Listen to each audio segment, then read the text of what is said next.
like Twister. Never. You look like He look like Mighty Mouse. He look like Stupid Little. Yeah, come on, you can't do that. He look like Stupid Little. He's ugly and he stink. You know what I'm saying? He stink. Take the head off. You like a Take lost the head cat. off. Ladies and gentlemen, the show is about to begin. It's Funhouse, bitch. Dope bitch on the beat. Woo! Yeah, she know she look good. Riding around in my hood. Yeah, she got her shades on, hair slick back the weekend as a ringtone. Yeah, I know she like me. All the niggas know she like me. She got me looking Ella, feeling like Mike and Thriller. Ella. She was stuntin' in the drop, stuntin' in the drop. Yeah. Stuntin' in the drop, stuntin' in the drop. Yeah. Stuntin' in the drop, stuntin' in the drop. Drop, drop, drop, drop. I said she run with a player. Oh yeah. Give a fuck about them haters. Because she stuntin' in the drop, stuntin' in the drop, stuntin' in the drop. Yo, look, this camp. Hey, yo, this QUEENZFLIP. I got my special guest today. He's like battle rap expiration. I don't know what number. I got my man Smack, URLTV.tv. I got my man Beasley, URLTV.tv. You know what I'm saying? You know, first I'm gonna start off by saying I'm iller than both these niggas. I put Smack onto a lot of shit. I got him looking the way he looking. I mean, he tried to put me in school, me. I'm definitely iller than Beasley. He think he can fight with his stupid ass boxing. Nobody got no time for that shit. But let me ask you a question. Let me jump right into it. You know what I'm saying? We got no time. Beasley. What's up? How do you feel, rookies versus vets, putting the card together? Yes. You know, I know the whole team has something to do with it, but what do you say to the naysayers that may say, well, I did the rookie versus vet shit, I entertained that idea first? Who? Where? When? I mean, we don't call, we don't call names, B. Come on, Bees. It's funny to me because I haven't seen a card that has 3 complete rounds of certified rookies and certified veterans. You know what I'm saying? Because I do believe that there's different tiers of veterans. There's some guys who have their veterancy based on time, some experience, some the amount of events that they've done. But this is the first time where you have veterans who are actually popular in the culture facing rookies, who are just coming into the culture in a 3 rounds of complete battle rap. You know what I'm saying? Nobody can take no 1 round nonsense. You know what I'm saying? Like this, that's not a battle to me. What you think about that? So it's like, and also like, not to cut you off, but like, people forget. You know what I'm saying? Just because we're calling it rookies versus vets, it's still the same thing that Smack caught a whole bunch of heat for the summer before last with bars over names. It's the same thing. Oh, that's true. It's the same premise. It's the same idea where there's no tiers. It's just about who has the best bars and who's bringing the best type of energy. You know what I mean? So when people are saying, "Oh, I did this card," when did you do the card? Where are the veterans that were on your card? Where are the rookies that were on your card that were popular within the culture at the time? And where was it that you had these vets facing off with rookies on a complete card for 3 rounds? This has never been done. This is the first time ever. So anyone who's trying to actually claim something that we've pioneered or done first, it's just sad. What you feel about that, Smizzle? I mean, like you said, I've been, representing, the BON bars over names. I got a lot of heat. I got a lot of flack for it at first. It took time for people to respect it, I think. Like, you know what I'm saying? It wasn't ready at the time when I was really trying to introduce it to the world. Summer Madness 3. You know what I mean? The vets felt some type of way when I was screaming the bars over name. It's just like, yo, man, what you mean? Yo. But now, as the culture grew and we expanded, we had a couple of different seasons on UFF, Ultimate Freestyle Friday on BET. And introduced a lot of new talent where people started to respect a lot of these newer MCs.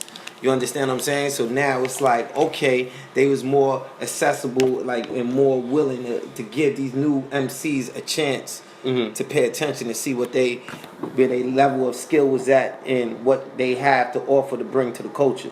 Now, you know what I'm saying? Of course, I'm biased for URL. Everybody know that. I say as you should be. I say the history. As you should be. Smack brought me into this culture. You know what I'm saying? He saluted me. He see me. He hold me down. Smack is the big homie. We did a lot of things together. Beasley, me and Beasley had one argument on the phone. He threatened to fight me with boxing. I said, yo, man, we could take it somewhere else, man. That's it. He was ready. So, but when Now the contracts thing, I think is a good idea, right? What I don't understand is that, you know, people complain, and then I don't like the fact. I think that it's wrong that in the court of law, if somebody's under contract and you go after them, you're going to lose that battle. That's how I look at it. I mean, we look at it, you know, we also from the streets perspective. But how do y'all feel? Who do y'all blame though? I mean, you gotta blame the battlers, but like, who do you really blame? Both parties? Because I feel like, let's say somebody signed the smack and then they under contract, but then I guess the person is so persistent with the money or whatever they throwing that they jump over and do the battle anyway when they're not supposed to. Well, now I know in the contract you guys give them a league they can battle on. Right. Well, generally what happens is with contracts and people that we contract, we never tell anybody that they can't battle at their home league.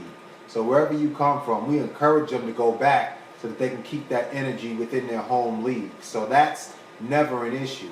But what people fail to realize is most of the guys that are under contract with us, they get paid more than they were prior to coming to you all. They're getting more money than they ever received. You know what I mean? And generally we ask them how often do they want to battle, and we try to match the pace of what they normally would be battling. Now when they come over here, they come in with the understanding that should we decide to harness and foster your talent and build you up, that you stay here. Now of course once they come here, they're going to get calls from other leagues who are trying to sign them and bring them on. So you're getting calls that you normally wouldn't get. So then it's like, but if I never brought you here to do the contract, you wouldn't be getting those calls regardless. I got you. So I'm still checking to see how many battles you want to do, and I'm still paying you more than what you were getting when you first started out. But sometimes guys say, oh, I'm quitting, I resign. And a couple of guys resigned. I didn't go after them because I heard about that. I heard they resigned. Go. And then you look up, and then you look up 3 to 6 months later, and you don't hear about it anymore. You don't hear anything.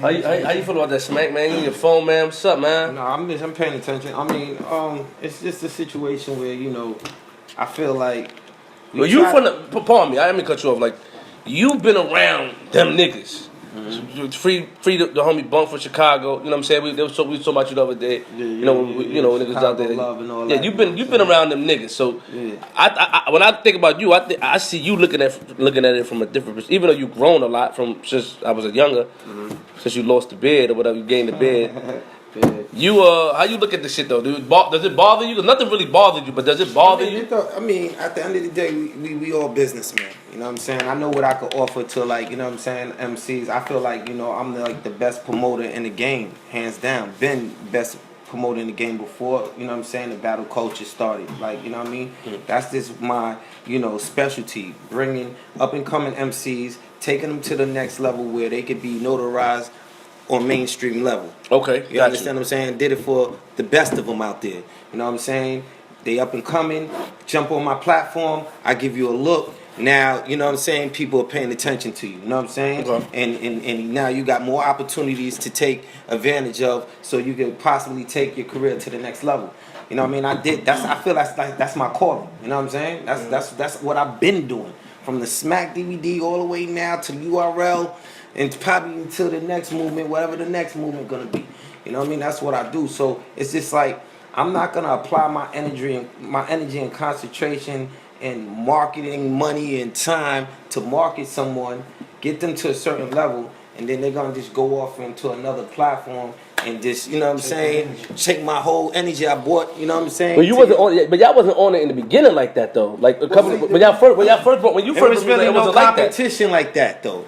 It wasn't no competition. It was only grind time. Shout out to grind time. Grind time. You know what I mean? It wasn't no competition like that. You know what I mean? Now it's battle leagues everywhere. But do you consider them competition though? No, I don't consider. Let's go, Bees. You wanna be nice? Fuck out of here, Smack. Let's go, Bees. I don't give a fuck about none of these niggas.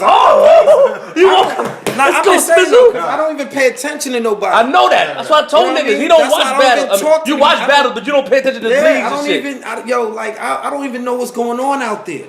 You told me that. I'm saying, for real. I don't know nobody's name. He told me he's tangible though. You told me tell niggas you tangible if they got an issue. You know I'm in the streets for real. That's true. My nigga. Every club, New York, every night, we out here, man. We out here. So I don't be into this like I'm supposed to. I'm just now starting to really do my research. Let me see who I like. Let me see who I want to get involved. But, you know what I mean, at the end of the day, you know what I'm saying? I don't pay attention to these dudes. So wait, but Gabby, that's what I'm saying. That's what I'm saying. I want you to question. In the beginning, you know, there was only really Grind Time and us, and Grind Time kind of had like their own guys. They had a few guys that came from the Grind Time platform, like DNA, Cortez, Conceited, and Hollow, and Khan. You know what I mean? Those are the guys that came over here. But with the exception of Khan and Hollow, you know what I mean? Like DNA, Cortez, those were guys that were in Grind Time, New York. And that league was in SoulCon as well. They weren't viewed on the same level as the Grind Time LA guys. So they weren't getting the same, like they weren't allowed to battle Thesaurus and Disaster at that time. So they weren't getting paid and stuff like that. So they decided to come to URL. When they came here, they became stars. Then a year or so later, they were being offered the bigger battle back at Grind Time. But Grind Time had, you know, a lot of its own stars. So it was kind of different. And we weren't really looking to do the same thing. Now you got guys that do the same thing. They copy the template on your website. They try to use the same slang. They copy everything. They copy, man. the They copy everything, man. They copy the whole format. So when you, but are they? What happens is like, so you get this new guy, right? Let's just say you pick a kid. He comes out of Wichita, Kansas. He's dope. Here you go. You go use this Wichita shit. He's spitting. He's killing it, right? Then he starts getting these calls, and he takes a battle. Every 3 weeks, this week, that week, this week, this week, this week.